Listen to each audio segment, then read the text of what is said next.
Assalamualaikum warahmatullahi wabarakatuh. Saya Feni Aprila Siahaan, NIM 19016. Di sini saya akan menjelaskan tentang perencanaan audit. Sebelum saya menjelaskan tentang perencanaan audit, di sini kita sama-sama belajar bareng ya. Apa itu arti perencanaan audit? Apa arti dari aktivitas perikatan pendahuluan? Arti dari strategi audit secara keseluruhan, dan masih banyak lagi. Simak berikut ini ya. Nah, yang pertama di sini saya akan menjelaskan tentang perencanaan audit. Perencanaan audit adalah auditor yang bertanggung jawab merencanakan audit atas laporan keuangan agar audit dapat dilakukan secara efektif. Perencanaan audit melibatkan penetapan strategi audit secara keseluruhan untuk perikatan dan pengembangan rencana audit. Perencanaan secara cermat dan sistematis sangat bermanfaat bagi audit atas laporan keuangan. Antara lain, yang pertama, membantu auditor mencurahkan perhatian ke area audit yang penting. Yang kedua, membantu mengidentifikasi dan menyelesaikan masalah potensial dengan tepat waktu. Lalu, mengorganisasikan dan mengelola perikatan audit sehingga dapat dilakukan secara efektif dan efisien. Yang ketiga, membantu pemilihan anggota tim perikatan yang memiliki kemampuan dan kompetensi yang tepat sehingga tanggap terhadap resiko yang diantisipasi dan penugasan kerja yang tepat. Lalu, memfasilitasikan arah dan pengawasan anggota tim perikatan dan review terhadap kerja mereka. Dan yang terakhir, membantu koordinasi hasil kerja yang dilakukan oleh auditor komponen dan pakar. Selanjutnya, karakteristik dan lingkup aktivitas perencanaan berbeda-beda tergantung pada ukuran dan kompleksitas entitas. Pengalaman sebelumnya, anggota utama tim perikatan dengan entitas, dan perubahan kondisi yang terjadi selama perikatan audit. Sebagai contoh, perencanaan mencakup kebutuhan untuk mempertimbangkan hal-hal berikut ini sebelum auditor melakukan identifikasi dan penilaian risiko kesalahan penyajian material. Yang pertama, prosedur analitis yang diterapkan sebagai prosedur penilaian risiko. Yang kedua, perolehan pemahaman umum mengenai kerangka peraturan perundang-undangan dan regulasi yang berlaku dan bagaimana entitas mematuhi kerangka tersebut. Dan yang terakhir, penentuan materialitas, keterlibatan pakar, dan kinerja prosedur penilaian risiko lainnya. Yang berikut, aktivitas perikatan pendahuluan. Auditor harus melakukan aktivitas berikut di awal perikatan audit yang sedang berjalan. Yang pertama, melaksanakan prosedur yang disyaratkan dalam standar audit 220 mengenai keberlanjutan relasi dengan klien dan perikatan audit tertentu. Yang kedua, mengevaluasi kepatuhan terhadap ketentuan etika yang relevan, termasuk independensi sesuai dengan standar audit 220. Dan yang terakhir, mencapai kesepakatan dengan manajemen atau pihak yang bertanggung jawab atas tata kelola mengenai ketentuan perikatan seperti yang diatur dalam standar audit 210. Selanjutnya, aktivitas perikatan pendahuluan memudahkan auditor untuk merencanakan perikatan audit sehingga auditor dapat menjaga independensi yang diperlukan dan kemampuan untuk melakukan perikatan. Tidak ada isu-isu berkaitan dengan integritas manajemen yang dapat mempengaruhi kesediaan auditor untuk melanjutkan perikatan. Dan yang terakhir, tidak terdapat kesalahpahaman dengan klien mengenai ketentuan perikatan. . Selanjutnya, strategi audit secara keseluruhan. Auditor harus menetapkan strategi audit secara keseluruhan untuk menentukan lingkup, timing, dan arah audit, serta untuk memberikan paduan bagi pengembangan rencana audit. Dalam menetapkan strategi audit secara keseluruhan, auditor harus, yang pertama itu mengidentifikasi karakteristik perikatan untuk menentukan lingkupnya. Yang kedua, memastikan tujuan pelapor perikatan untuk merencanakan timing audit dan karakteristik komunikasi yang disyaratkan. Mempertimbangkan faktor-faktor yang menurut pertimbangan profesional auditor signifikan dalam mengarahkan kerja tim perikatan. Dan yang terakhir, mempertimbangkan hasil aktivitas pendahuluan perikatan dan apakah pengetahuan yang didapatkan dari perikatan lain yang dilaksanakan oleh rekan perikatan relevan bagi entitas, dan memastikan karakteristik timing dan sumber daya yang diperlukan untuk melaksanakan perikatan.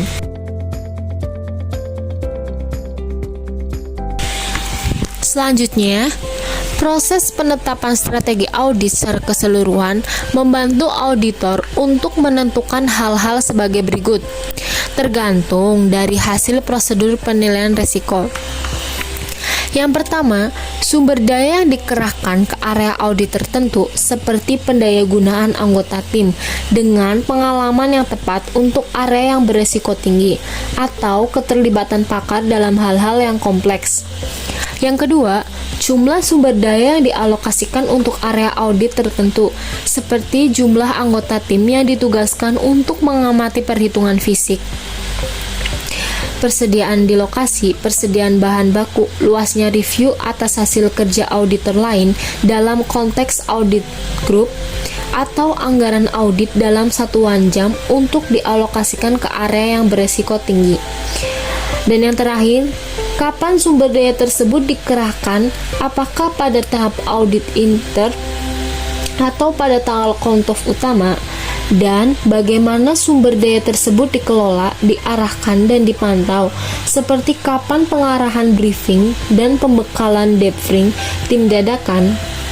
Bagaimana review oleh rekam perikatan dan manajer akan dilakukan, misalnya, apakah dilakukan di lapangan atau kantor, dan apakah perlu untuk menyelesaikan review pengendalian mutu perikatan.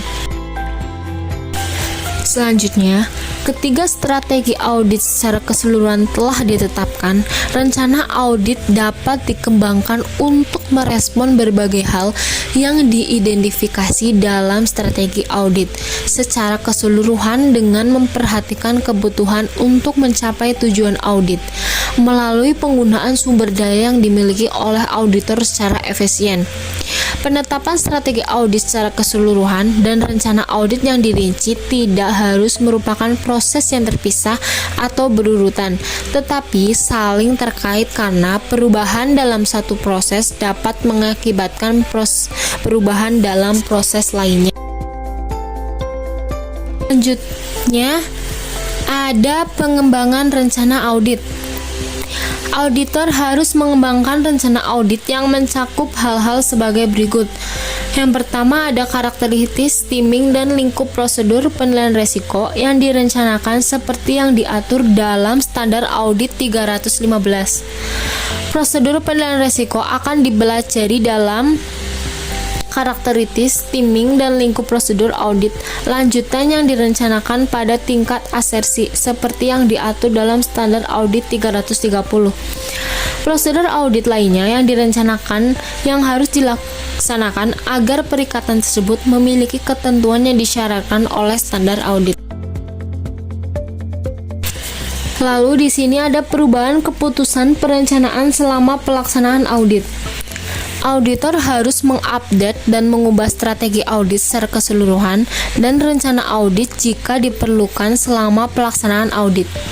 Sebagai akibat adanya peristiwa yang tidak diharapkan, perubahan kondisi atau bukti audit yang diperoleh dari hasil prosedur audit, auditor mungkin perlu memodifikasi strategi audit secara keseluruhan dan rencana audit sehingga melakukan karakteristik, timing, dan lingkungan prosedur audit lanjutan yang direncanakan berdasarkan revisi terhadap resiko. Hal ini terjadi ketika auditor merencanakan prosedur audit. Sebagai contoh, bukti audit yang diperoleh oleh prosedur substantif bertentangan dengan bukti audit yang diperoleh dari tes pengendalian. Selanjutnya, pertimbangan tambahan dalam perikatan audit permulaan. Auditor harus melakukan aktivitas berikut ini sebelum memulai audit permulaan. Nah, ini permulaan ya. Yang pertama itu, melakukan prosedur yang disyaratkan dalam standar audit 220 mengenai penerimaan klien dan perikatan audit tertentu. Dan yang terakhir, berkomunikasi dengan auditor pendahulu jika terjadi pergantian auditor untuk mematuhi ketentuan etika yang relevan.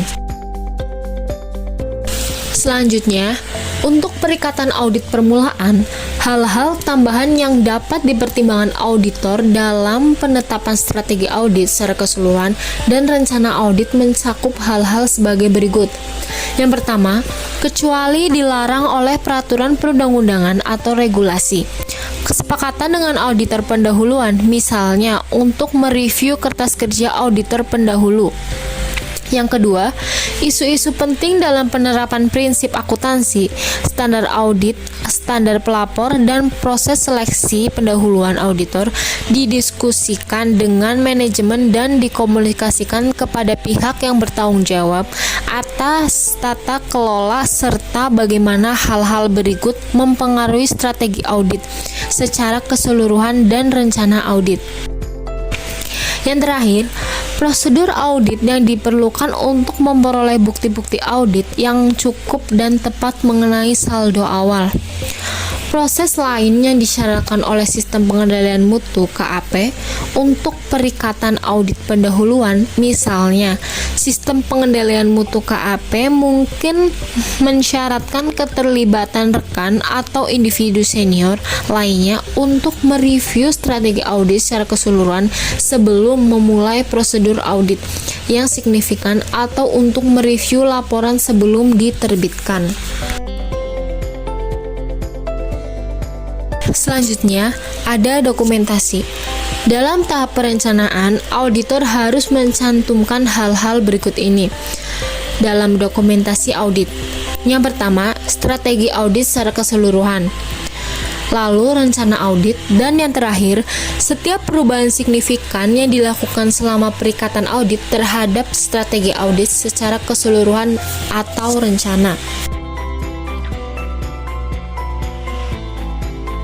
Selanjutnya, dokumentasi strategi audit secara keseluruhan merupakan catatan atas keputusan penting yang dipandang perlu untuk merencanakan audit dengan tepat dan mengomunikasikan hal-hal cara keseluruhan dalam bentuk memorandum yang berisi keputusan penting mengenai lingkup, timing, dan pelaksanaan audit secara keseluruhan. Dan yang terakhir di sini ada glosarium. Terdapat 8 ya. Yang pertama itu ada auditor berpengalaman. Yang kedua rekan perikatan. Yang ketiga strategi audit. Yang keempat tanggal diterbitkan laporan keuangan. Yang kelima laporan auditor. Yang keenam tanggal laporan keuangan. Yang ketujuh tanggal pengesahan laporan keuangan. Dan yang terakhir tim perikat. Mungkin hanya itu dari saya tentang penjelasan perencanaan audit dan bagian-bagian dari perencanaan audit. Semoga bermanfaat bagi teman-teman semuanya. Bila ada salah kata dan salah penjelasan, mohon maaf sebesar-besarnya. Di sini kita sama-sama belajar bareng ya. Cukup sekian dari saya, Feni Aprilasiaan. Wassalamualaikum warahmatullahi wabarakatuh.